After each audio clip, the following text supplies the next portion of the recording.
नमस्कार. कधी असा विचार मनात आलाय का की चंद्राच्या स्थितीमुळे समुद्राला भरती-ओहोटी काय येते? किंवा दूर कुठल्या तरी पर्वतावरून येणारे वारे आपल्या शहरातलं हवामान कसं काय ठरवू शकतात?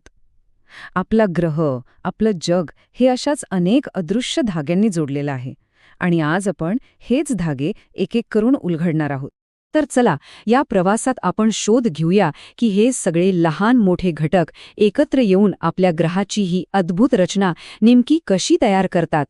चला तर मग याच मोठ्या प्रश्नाचं उत्तर शोधायला सुरुवात करूया. हाच प्रश्न आपल्याला या संपूर्ण प्रवासात मार्गदर्शन करेल. आपण सुरुवात करणार आहोत अगदी मोठ्या स्तरावरून, म्हणजे ग्रहांच्या हालचालींपासून, आणि तिथून हळूहळू टप्प्याटप्प्याने आपण स्थानिक स्तरापर्यंत, म्हणजेच आपल्या नकाशांपर्यंत पोहोचणार आहोत. ठीक आहे, तर चला सुरुवात करूया. प्रत्येक गोष्टीची सुरुवात होते ती आपल्या ग्रहाच्या अवकाशातील स्थितीवरून. आणि हो, इथूनच तर ऋतूंची निर्मिती होते. आता ऋतू समजून घेण्यासाठी अयन दिन किंवा सॉल्स्टिस डे ही संकल्पना समजून घेणं खूप महत्त्वाचं आहे.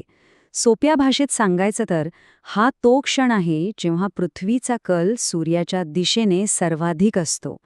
आणि हे खूपच इंटरेस्टिंग आहे.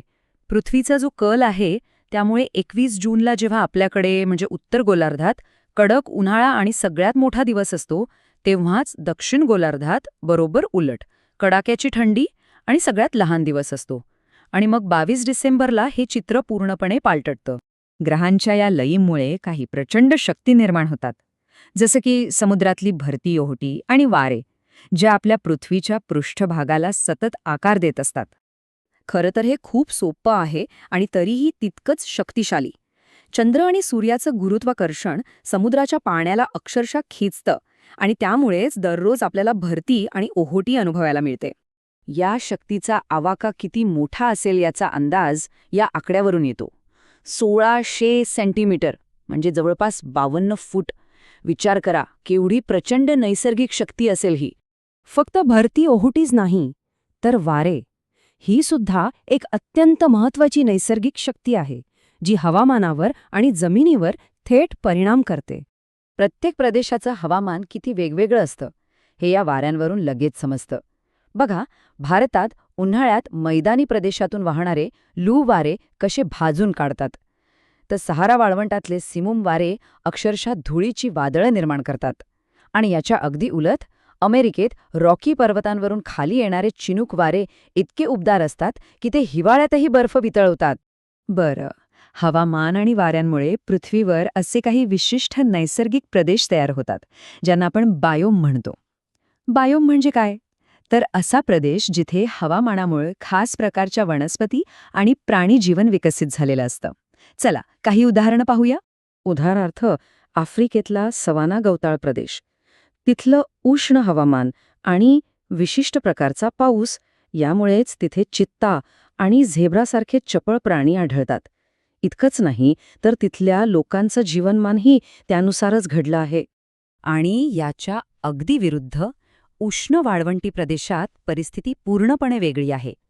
इथे जगण्यासाठी वनस्पती आणि प्राण्यांना अत्यंत कठोर हवामानाशी जुळवून घ्यावं लागतं, जसं की कमीत कमी पाण्यात टिकून राहणं.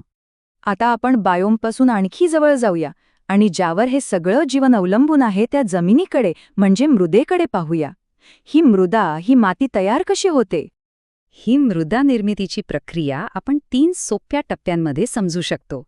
सगळ्यात आधी हवामानामुळे खडक फुटतात, त्यांचा भुगा होतो. मग त्यात वनस्पती आणि प्राण्यांचे मृत अवशेष मिसळतात आणि शेवटी या मिश्रणातून ह्युमस नावाचा एक सुपीक थर तयार होतो. आणि हीच सुपीक जमीन मानवी संस्कृतीच्या विकासाचा पाळा ठरली. जिथे सुपीक जमीन होती तिथे शेती करणं शक्य झालं, आणि जिथे शेती होती तिथेच सिंधू हडप्पासारख्या महान संस्कृती उदयास आल्या आणि वाढल्या. या नैसर्गिक पायावरून आता आपण पुढे जाऊया आणि पाहूया की मानवानं जमिनीवर स्वतःला कसं संघटित केलं, वस्त्या कशा विकसित झाल्या. मानवी वस्त्यांचा विकास हा एका नैसर्गिक प्रवाहासारखा आहे, नाही का? सुरुवातीला लोक सुरक्षेसाठी आणि शेतीसाठी एकत्र आले आणि छोटी छोटी खेडी वसली. मग जशी शेती वाढली, व्यापार सुरू झाला आणि हीच खेडी हळूहळू बाजारपेठा बनली, मग शहरं बनली आणि आजची विशाल महानगरे बनली. आता आपण आपल्या या प्रवासाच्या शेवटच्या टप्प्यात आलो आहोत. आपण ज्या जगात राहतो त्याचं प्रतिनिधित्व कसं केलं जातं, विशेषतः जमिनीची उंची नकाशावर कशी दाखवली जाते ते पाहूया.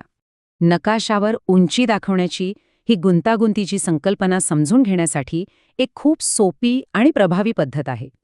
समजा हा बटाटा म्हणजे एक पर्वत आहे. आता काय करायचं? प्रत्येक कापलेल्या भागाची बाह्यरेखा आपण एकावर एक अशा पद्धतीने कागदावर काढतो.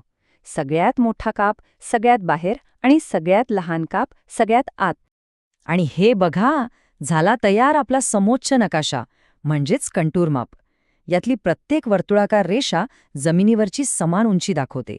आणि एक गोष्ट लक्षात ठेवा, या रेषा जितक्या जवळजवळ असतील तितकं त्या जागेचा उतार तीव्र असतो. तर आज आपण पाहिलं की ग्रहाच्या स्थितीपासून ते नकाशावरच्या एका लहानशा रेषेपर्यंत प्रत्येक गोष्ट कशी एकमेकांशी जोडलेली आहे. ही एक साखळी आहे जिथे एका कडीत होणारा बदल संपूर्ण साखळीवर परिणाम करतो. हा एक विचार करण्यासारखा प्रश्न आहे, नाही का? आपल्या आजूबाजूच्या परिसराच्या नकाशाकडे कधी बारकाईने पाहिलं तर तो आपल्याला तिथला इतिहास, भूगोल आणि तिथल्या जीवनाबद्दल काय सांगतो, जरा विचार करून बघा.